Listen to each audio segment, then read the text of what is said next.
नमस्कार, मैं डॉक्टर कंचन सिंह भारत होम्योपैथी में आप सभी का स्वागत करती हूँ। और आज के इस वीडियो में मैं आप सभी से बात करने वाली हूँ कि आखिर क्यों स्कैल्प सोरायसिस ठीक नहीं हो रहा है। तो चलिए वीडियो को स्टार्ट करते हैं और पूरी वीडियो ध्यान से देखिएगा कि आखिर मिस्टेक कहाँ पे होती है। आप सभी को पता है कि सोरायसिस क्या है। सोरायसिस एक ऑटोइम्यून डिसऑर्डर होता है। हमारे खुद का जो इम्यून सिस्टम है जब हमारे स्किन के सेल्स पे अटैक करता है तो यही स्किन के सेल जिनको 1 महीने में ग्रोथ होनी चाहिए वो 15-15 दिन पे क्या हो रहे हैं कि ग्रोथिंग होती चली जा रही है। अभी हमारी पूरी स्किन जो है नई पुरानी जो स्किन है वो अभी शेडिंग हुई नहीं है और नई स्किन क्या हो रही है वो नीचे ही डिपॉजिट होने लगता है।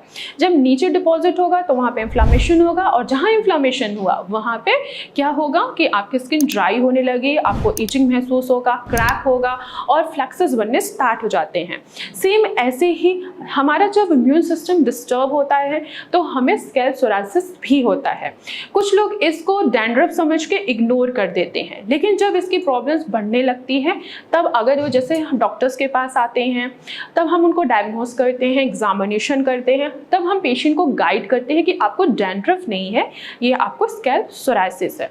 अब स्कैल्प सोरायसिस है तो सिम्टम्स क्या नजर आएंगे? तो सिम्टम्स ये होगा कि आपको इचिंग बहुत ज़्यादा होगी। जो आपके स्कैल्प पे जो कॉर्नर एरिया है, ये आपके पीछे नेक पे भी हो सकता है, कानों के पास भी हो सकता है, फोरहेड पे भी हो सकता है, पूरे स्कैल्प पे भी हो सकता है। एजेस जो है वो बिल्कुल आपको रेड दिखाई देंगे, थिक दिखाई देगा, इचिंग बहुत ज़्यादा होगी, इतनी इचिंग होगी कि आप इचिंग करते करते उसमें से ब्लड भी निकलने लगता है। फ्लैक्सेस निकलेंगे। अब वो फ्लैक्सेस कैसे होते हैं? सिल्वर कलर के फ्लैक्सेस होते हैं। जाहिर सी बात है कि ये क्या है? सोरायसिस है। ये क्यों हो रहा है? क्योंकि आपका खुद का जो इम्यून सिस्टम है वो ट्रिगर हो रहा है, वो हाइपर एक्टिव हो रहा है और आपके सेल्स को ही क्या कर रहा है? वो डिस्ट्रॉय कर रहा है। तो ये होता है स्कैल्प सोरायसिस। आखिर क्यों ठीक नहीं हो रहा है? तो इसका जो सबसे पहला मेन कारण है वो है स्ट्रेस। हर किसी को स्ट्रेस है, लेकिन जिन पेशेंट को सोरायसिस है, स्कैल्प सोरायसिस है, उनका स्ट्रेस का लेवल बिल्कुल हाई हो जाता है। वो खुद को जब मिरर में देखते हैं तो उनको ऐसा लगता है कि मैं अच्छा नहीं दिख रहा हूँ। मेरे पास भी बहुत सारे पेशेंट हैं जो ओपीडी में आते हैं, डायरेक्ट यही कहते हैं कि मैम मेरा फेस खराब हो रहा है, मेरा स्कैल्प पे जो सोरायसिस हो रहा है वो मेरे फेस तक आ रहा है। तो इसके पीछे का जो सबसे मेन कारण होता है वो होता है स्ट्रेस। अगर आप स्ट्रेस लेंगे तो आपको सोरायसिस क्या होगा? ठीक होने के बजाय बढ़ेगा। तो आपको स्ट्रेस नहीं लेना है, आपको मेडिटेशन करना है, योगा करना है, कुछ एक्सरसाइज करना है जिससे आपका स्ट्रेस का लेवल कम हो और आपका जो स्कैल्प सोरायसिस है वो धीरे धीरे क्योर हो। दूसरा जो पेशेंट मिस्टेक करते हैं वो होता है डाइट।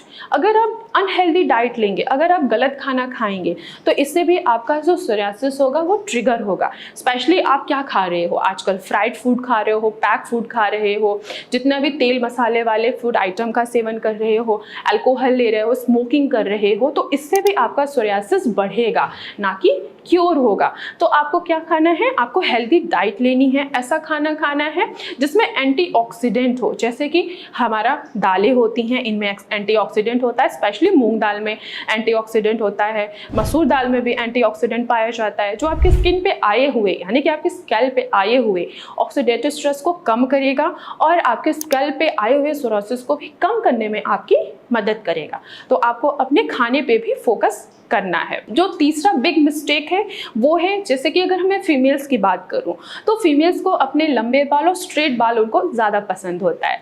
तो आजकल जिनके कर्ली हेयर है वो स्ट्रेट कराना चाहते हैं और जिनके स्ट्रेट हेयर है वो कर्ली कराना चाहते हैं। तो मैं उनको स्पेशली ये गाइड करूँगी कि आपके जैसे भी बाल हैं, चाहे वो स्ट्रेट हो चाहे वो कर्ली ही क्यों ना हो, उस पर किसी भी तरीके का केमिकल यूज़ ना करें। अगर आप केमिकल यूज़ करेंगे तो आपको अगर स्कैल्प सोरायसिस है तो आपका ट्रिगर हो सकता है, वो इंक्रीज हो सकता है, क्योंकि इनमें केमिकल्स होता है। केमिकल्स क्या करेंगे? आपके सोरायसिस को और भी ज़्यादा ट्रिगर करेंगे, आपका एंटीबॉडीज और भी ट्रिगर होगा, और भी एक्टिव होगा और आपका जो स्कैल्प सोरायसिस है वो और भी ज़्यादा फ्लेयर अप होगा, यानी कि बढ़ता चला जाएगा। तो आप केमिकल फ्री रहिए। डाई बिल्कुल भी अपने बालों में ना लगाइए। चौथा मिस्टेक है जो आजकल हर पेशेंट कर रहा है, स्पेशली स्कैल्प सोरायसिस के, वो है मीठा। आप अपने खाने में मीठा मीठे की मात्रा को बिल्कुल भी ना के बराबर कर लीजिए। अगर आप मीठा खाना चाहते हैं तो आप कभी कभी गुड़ का सेवन कर सकते हैं। गुड़ में पोटेशियम होता है जो आपके ब्लड प्रेशर को भी मैनेज करेगा और साथ ही साथ आपके मेलानिन के पिगमेंटेशन को भी इंक्रीज करेगा। तो ये रही छोटी छोटी सी बातें जिनको पेशेंट इग्नोर करते हैं। अगर आप इग्नोर करेंगे तो आपका स्कैल्प सोराइसिस बढ़ेगा, ना कि क्योर होगा। तो मैं आशा करती हूँ कि आप लोगों को समझ में आया होगा कि आखिर स्कैल्प सोराइसिस क्यों बढ़ रहा है, क्यों ठीक नहीं हो रहा है विद मेडिकेशन। तो आज की वीडियो में बस इतना ही, फिर मैं मिलूंगी नेक्स्ट वीडियो में। तब तक के लिए धन्यवाद।